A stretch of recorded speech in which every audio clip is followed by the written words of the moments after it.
wafdi uu hogaaminayo gudoomiye ku-xigeenka amniga gobolka Baay ayaa maanta gaaray deegaanka Goofgaduud oo ka tirsan gobolka Baay waxaana socdaalkiisa ku helinayay gudoomiyaha deegaanka Awdiinle Ibraahim Maxamed Kalaay xubnahaas wafdiga ayaa booqasho kala duwan ku sameeyay deegaankaasi goobaha ay booqdeen waxaa kamid ahaa xarumaha caafimaadka saldhigga waxbarashada iyo ceelasha biyaha oo ku yaala deegaankaasi ugu horeyn waxa warbaahinta la hadlay taliyaha ciidanka 46 deegaanka Goofgaduud Mukhtaar Cismaan Daahir iyo gudoomiyaha deegaanka Goofgaduud Buurey Xasan Booyow ayagoona ka warbixiyay xaaladda guud ee deegaankaasi marka alxamdulillah caafimaadkan faylay tan kala abnigaana okayo ila iska darka antan ardaas ay dheelo ila ashgaab iiridu intiin dhahayd ili roondadaano maraasa halkan okayo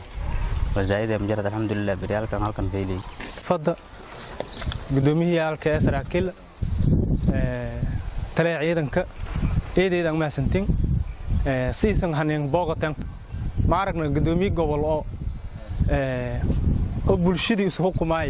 maamul bedelo waa deegaanada qoyo aragnaya soo booqashada baahida deegaanka ku hadal leen horma aragna gudoomiyaha dhawaaw walaalna dhibaatooyinka ka qabna bulshada deegaanka Goofgaduud Buurey wal barashalaan deegaankii may baahida kala nahayta magaalada jidid oo inshaagada marle may kala dhibaato jadan jeesad bahlo magaalada kala barjay marahayta fatahaad badan oo biibaxada magaalada Kiridaa ay ku mid yihiin gudoomiyaha degmada Awdiinle Ibraahim Maxamed Kalaay ayaa ciidanka ugu mahad celiyay howlaha ay ka hayaan deegaankaasi maadaama may raayis dhalinyaradii geeka may raayis gobolkan dhon koonfur galbeed gaar ahaan kan deegaamadan may raayis gobolka Baay dadkii may raayis Lukunduraay ama may raayis habarnaasada ka harsadaasi jeetii horta taas may raayis kama hanagaan reega dhalinyarada oo turoogan si maana arday goon aan la shaqeey saaxiib dhow lawaalda reeganta ka shaqeeyo oo askarta hadii taliyaha ururka ay hadii dhalinyarada abaandula ururka ay hadii mana tali hurmaday hadii askarta kale saaxiib dhow waalda may weelay may raayige qaraabo isiin dhaladay oo iska abtirsaasan walba seen wala nisatiin mala geeka may lay walaalkiin alanki dhufees iska jartan oo habad isuna ka gema adakii dhias tiisuna geman adakii dhias hadii dhaawanta may raayis dhaawa qaadaw hadii dhimata may raayis miidka qaadaw may raayis dadkaas way siin la dirdaarmay dadka maamulka dadin soo kaayay dhow inta la kooyay tan kale may goonan ka hadalay qabyaalad yana rigaadid maadaama wadanku sodon sano burbur ka jari dadka may raayis qabiil walaasay may raayis way siin digay dhalinyar inta lanku lugon qabiil jara laakiin may raayis qabiil may kuyin qaranimada iyo wadanimada iyo Soomaalinimada kuyin qabiil geek hadii horumar la ka deerow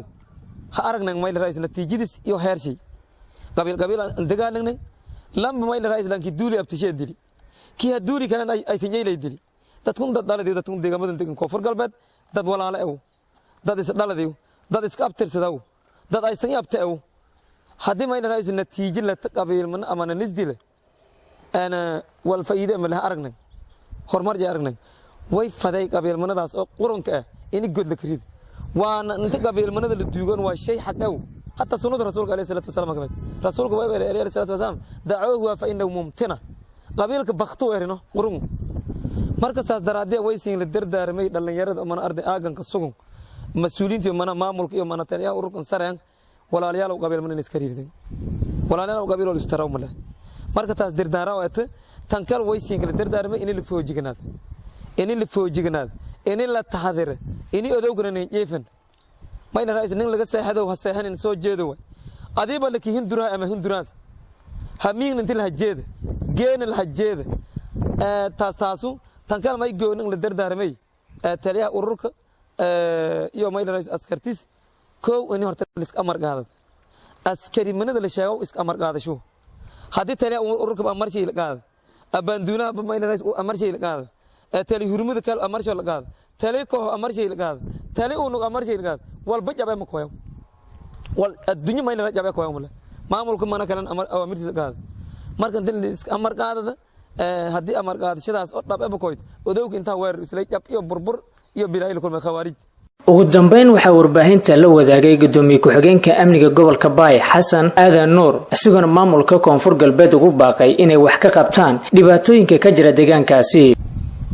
madowna deegaanka Goofgaduud runtii Goofgaduud amni ku jara ma la raay isfaham bulshadii oo saraakiishii askartiga ku jara laakiin may ku jare biyo la'aan waxbarasho la'aan caafimaad la'aan iyoonay marneeda sports la'aan aragayn oo bilaa ara warbixintii oo dukumiintiyata iyo fataan unu dawladda siin ku geysaan maanka baagay dawladda koonfur galbeed deegaanada hoos ku marneeda gobolka baay runtii may la raay inii baaxad iyo wasaarado marneeda sida wasaaradda caafimaadka iyo wasaaradda waxbarashada iyo wasaaradda sportska inii marneeda sanka dhaqsi badan hanka daraan agaasimayaal ama waaxidada oo agaasimiyaalka oo marneeda caafimaadka iyo waxbarashada iyo may la raay sportska ugu dambeyn mas-uuliyiintan ayaa lugtu ku dhuftay deegaano ay ka mid ahaayeen Hareere Jiif, Goof Mareer, Wariiri, Gololow, Caashagaab, Tukow iyo deegaano kale hoos yimaada deegaanadaasi. Maxamed Khasiir Jito, Dalka TV, Goof Guduud.